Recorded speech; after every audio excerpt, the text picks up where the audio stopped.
Olá, amigos do nosso querido Ceia e os demais que estão me ouvindo nesse momento. Todos nós sabemos que fomos obrigados, a parar os nossos trabalhos devido à pandemia, tá?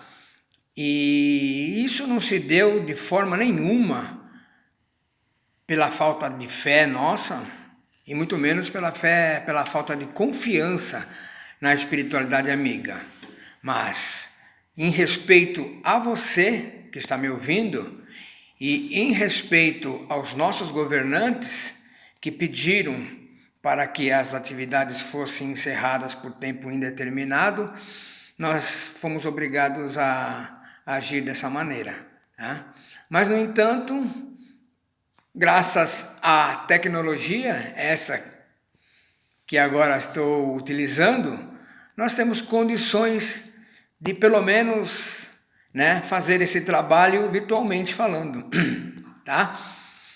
Então vamos tentar ser um pouco breve, não vamos nos alongar muito, pelo menos vou tentar fazer isso, que é um pouco difícil para mim isso, mas eu vou tentar fazer no máximo um bate-papo de uns 15 minutos, 20 no máximo, tá bom?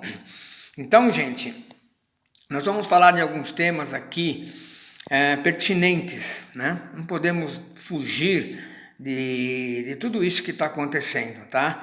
Então, a ideia é realmente trazer uma reflexão para vocês, para nós não entrarmos nessa onda do pânico total, Vamos tentar entender o que a espiritualidade nos fala a respeito de tudo isso. Bom, então eu não iria começar a conversar com vocês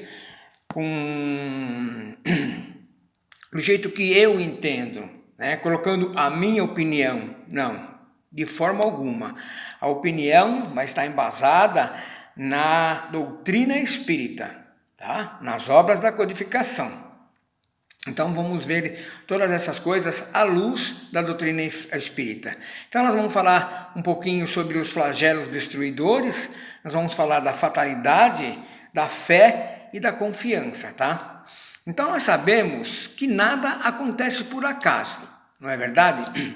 No capítulo 1 do Livro dos Espíritos, no item número 8, que os Espíritos perguntam, os Espíritos, Kardec faz uma indagação aos Espíritos sobre a respeito do acaso, que vem a ser o acaso. E os Espíritos respondem, para Kardec que qualquer homem de bom senso vai saber que o acaso não é nada. Não poderemos considerar o acaso como alguma coisa inteligente, Não é verdade? O acaso não é nada. Então eles são bem taxativos.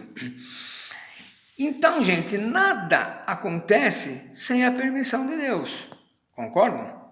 Porque se nada acontece por acaso, tudo está determinado nas leis de Deus, nas leis imutáveis de Deus, certo?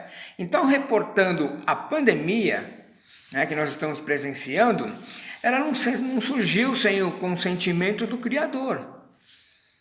O que não isenta de responsabilidade aquelas pessoas que, pelo orgulho, por tantas outras mazelas, ganância, maldade, acabam fazendo com que muitas coisas apareçam.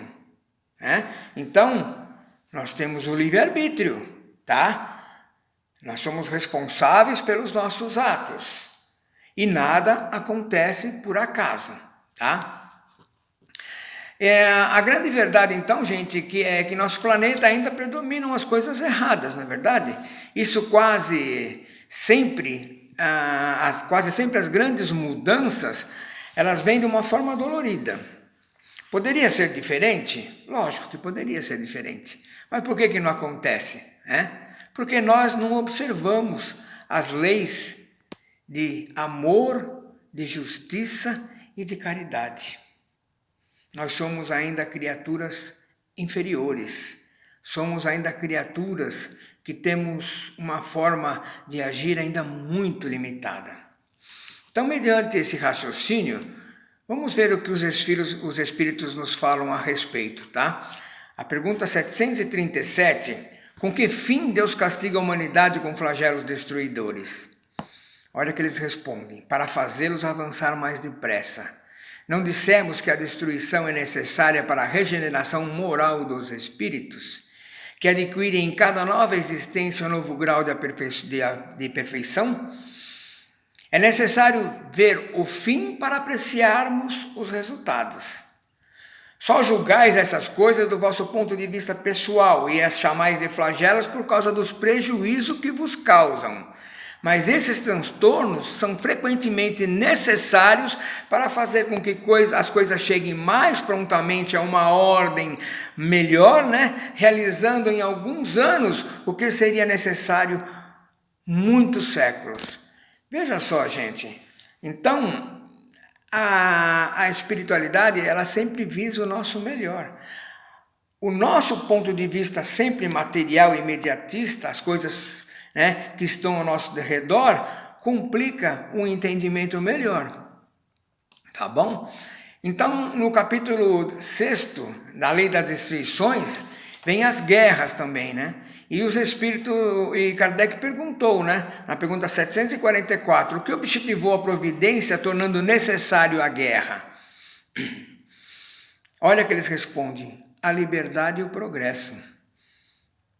Olha que coisa, né? A guerra vai trazer a liberdade e o progresso.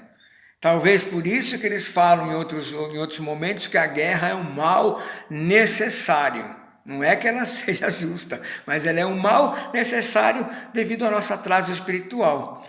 Aí o Kardec faz uma contra-pergunta, né? Desde que a guerra deve ter por efeito produzir o advento da liberdade, como pode frequentemente ter objetivo por resultado a escravização? Escravização temporária para esmagar os povos a fim de fazê-lo progredir mais depressa. Então, sempre nossa visão imediatista. Toda a visão do Espiritismo é igual à de Jesus. Jesus visava sempre o futuro, não as coisas materiais, né? Sempre a visão de Jesus era para o futuro, tá?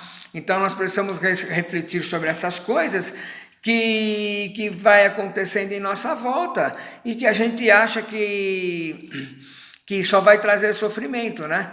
Então nós temos que raciocinar dessa forma. Nós não tivemos um fim, e não tivemos um início e não vamos ter um fim jamais, certo? Então, a vida não começou no berço e nem vai terminar no túmulo. Fatalidade. Aí vamos entrar num tema aqui muito legal que remete a coisas que estão acontecendo, tá? Para fazer com que a nossa fé ela fique mais, assim, vamos dizer, mais alicerçada, né? E não temermos tantas coisas. Ele nos diz assim, na pergunta 851 que Kardec fez aos Espíritos. Haverá fatalidade nos acontecimentos da vida, conforme o sentido que se dá a esse vocábulo? Quer dizer, todos os acontecimentos são predestinados? E nesse caso, o que vem a ser do nosso livre-arbítrio? A fatalidade só existe unicamente pela escolha que fez o espírito antes de encarnar, desta ou daquela prova que deveria sofrer. Escolhendo-a, instituiu para si uma espécie de destino, que é a consequência mesma da posição em que vem achar-se colocado. Falo das provas físicas, pois, pelo que toca às provas morais e às tentações, o espírito, conservando o livre-arbítrio, quanto ao bem e ao mal, é sempre senhor de ceder ou de resistir, certo? Então, eles vão falar aqui, nessa pergunta, que nós somos responsáveis pelas nossas escolhas. Então, não vai adiantar muitas pessoas falarem, como nós vemos e ouvimos, né? Ah, foi o demônio que me tentou, né? Eu fui atentado pelo demônio. Sim, com certeza não demônio, né, na acepção da palavra, mas um espírito inferior se ligou a você, né, Mas por que também? Porque você permite, né? Ou melhor, nós permitimos, né? Nós permitimos que os espíritos inferiores, eles encontram ressonância com muita facilidade para atuar sobre nós. Então, eles pegam, eles incentivam, eles aumentam, eles fazem um exagero tremendo naquilo, e às vezes a gente pega e cai, né?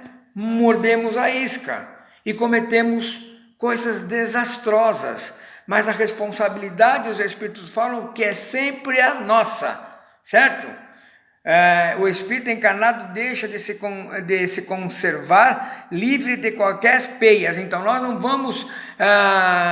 nós não podemos de jeito nenhum jogar a culpa no espírito inferior, mesmo porque nós temos também a voz da consciência, nós temos também os espíritos amigos que estão ali também no nosso ouvido falando, mas nós sempre preferimos as coisas do lado errado. Por quê? Porque ainda nós somos rancorosos, né? Porque nós queremos vingança, nós somos vingativos, nós temos ódio em nosso coração e nós não sabemos lidar com essas coisas. E aí e que aqui vem os espíritos, é igual a mosca. A mosca, ela é atraída pela sujeira, não é verdade? Pela sujeira. Não adianta você ficar espantando a mosca, não adianta a gente ficar espantando os espíritos que vêm para nos, né, colocar a minhoca na nossa cabeça. Nós temos que fazer uma limpeza, limpa, né, a sujeira, para as moscas não virem, limpa a nossa mente, né? O nosso estado mental, o nosso estado interior, e nós vamos ter uma melhor percepção do bem, né? Escutarmos melhor o que os espíritos que querem o nosso bem, nosso próprio anjo da guarda, nosso guia protetor, nos alertar. Então eles falam que de fatal, né, no verdadeiro sentido da palavra, só o instante da morte o é. Chegado esse momento, de forma ou de outra, não poderemos nos furtar, né? Aí vem uma outra contra-pergunta. Assim, qualquer que seja o perigo que nos ameace, se a hora da morte ainda não chegou, não morreremos? Não perecerás. E tens disso milhares de exemplos. Quando, porém, soa a sua hora, a hora da sua partida, nada poderá impedir que partas. Deus sabe de antemão de que gênero será a morte do homem, né? E muitas vezes seu espírito também o sabe, por lhe ter sido revelado antes de encarnar, quando escolheu qual ou tal existência que iria participar, iria passar, certo? Agora, isso não pode ser considerado, gente, para os suicidas, tá bom? Isso não vale para os suicidas. Para um suicida, a hora, muitas vezes, ela chegou, mas não por ordem determinado por Deus, não. Foi porque a pessoa foi fraca, né? Irresponsável, inclusive, e tirou a sua própria vida. Isso ocorre com muita frequência, infelizmente, tá bom? E tem aquelas pessoas também que têm aquela fé cega, né? Aquela fé, não, vamos nos reportar à pandemia, por exemplo, vai.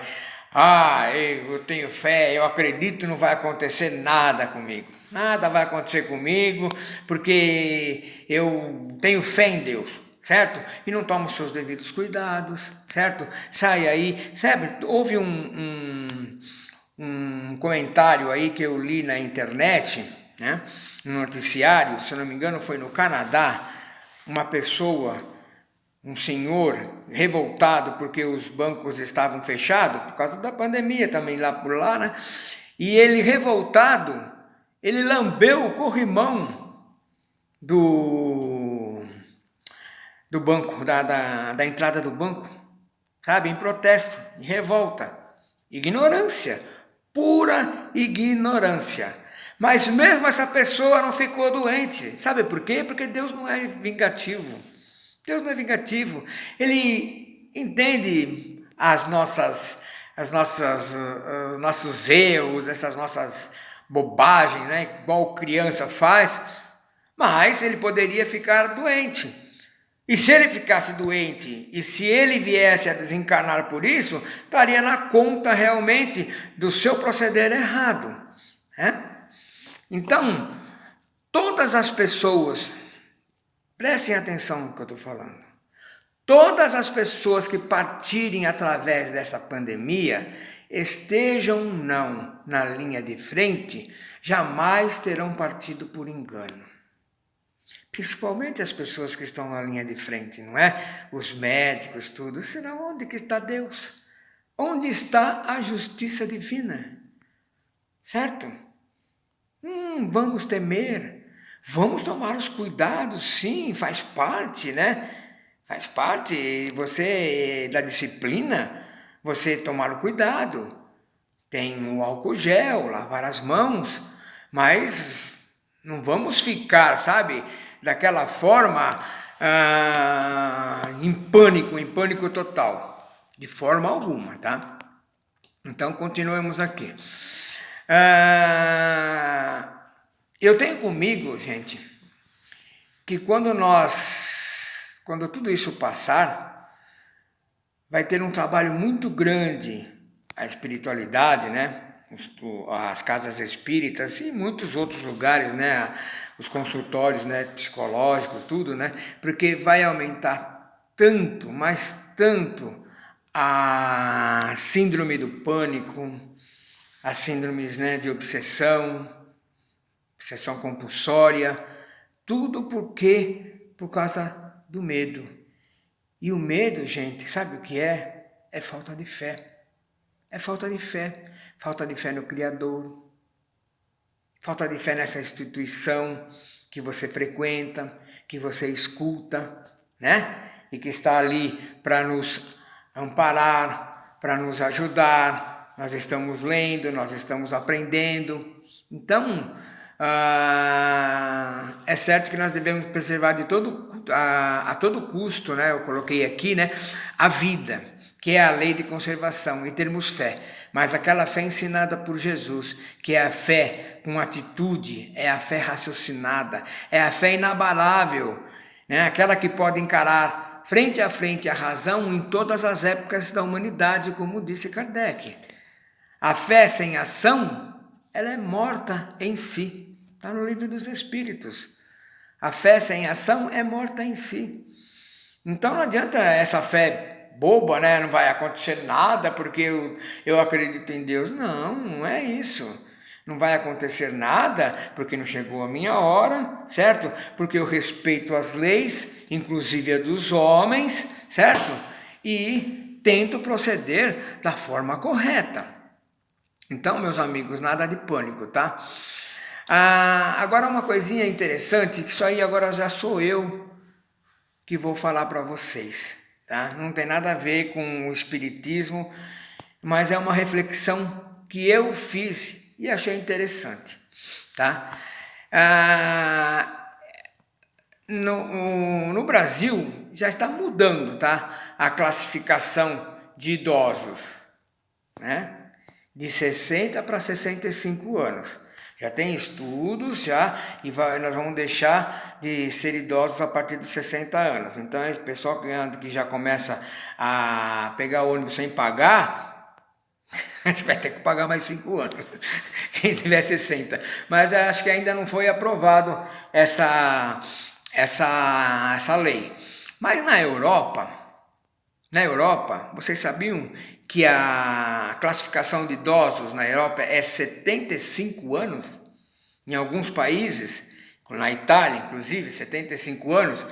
E eles fizeram estudos de comparação que idosos entre 70 e 79 anos têm a mesma velocidade de caminhada e força, né?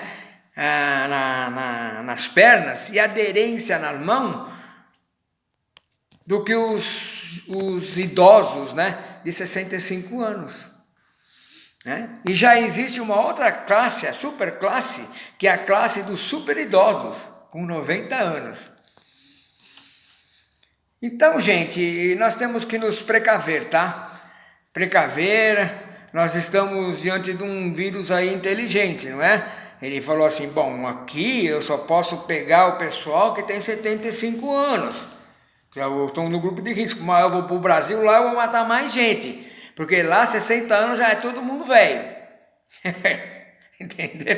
É uma brincadeira, né? Mas é uma coisa para a gente pensar, não é? É claro que isso não vai acontecer, mas é uma coisa para a gente pensar. Porque a gente fica, quem colocou uma data ali para você estar no grupo de risco. 60 anos você está no grupo de risco. Quando 60 anos, pode ser diferente num outro país, e é num outro país. E por quê? Não é verdade?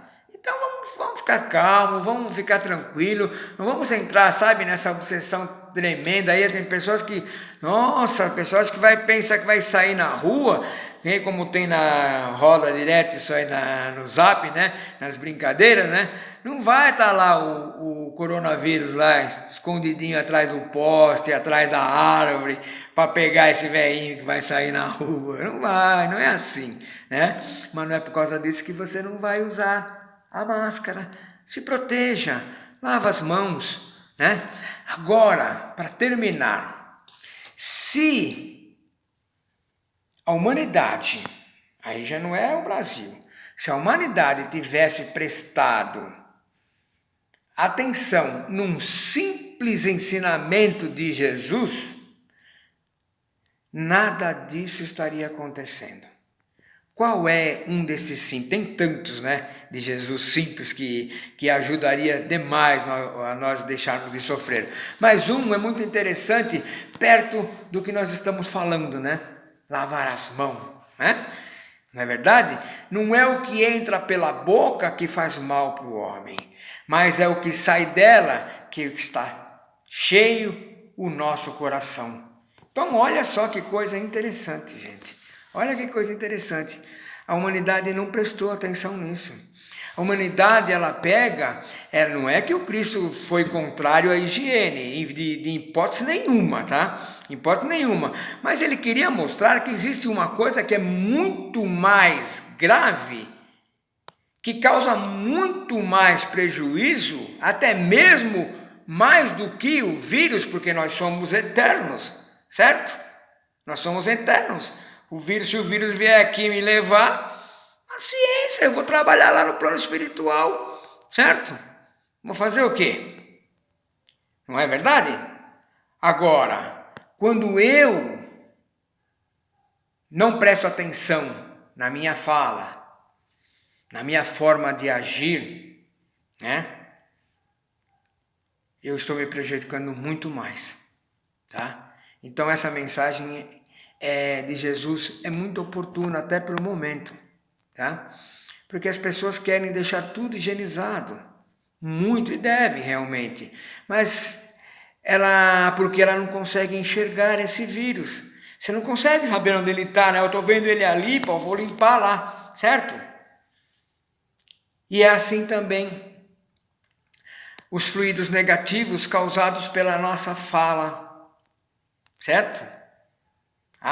Os miasmas que nós emitimos, que deixamos sujo, um ambiente que até 10 minutos atrás estava todinho higienizado, a nossa fala, a nossa ira, a nossa revolta, a nossa forma de agir que é contrária aos ensinamentos de Jesus, é a mesma coisa que jogarmos lixo vibratório nas paredes da nossa casa e vai nos trazer doenças.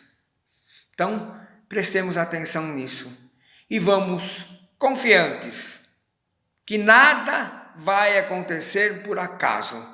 Siga a tua vida normal, não tem problema nenhum, certo? Desde que você tome todos os cuidados, porque se você adoecer, você poderá ficar ruim, não é legal isso aí, né? A gente ficar doente. Mas se tiver que partir por causa do Covid-19, tem jeito, tá? Então, gente, que Deus nos abençoe hoje e sempre. E muito obrigado por me ouvir. Tamo junto.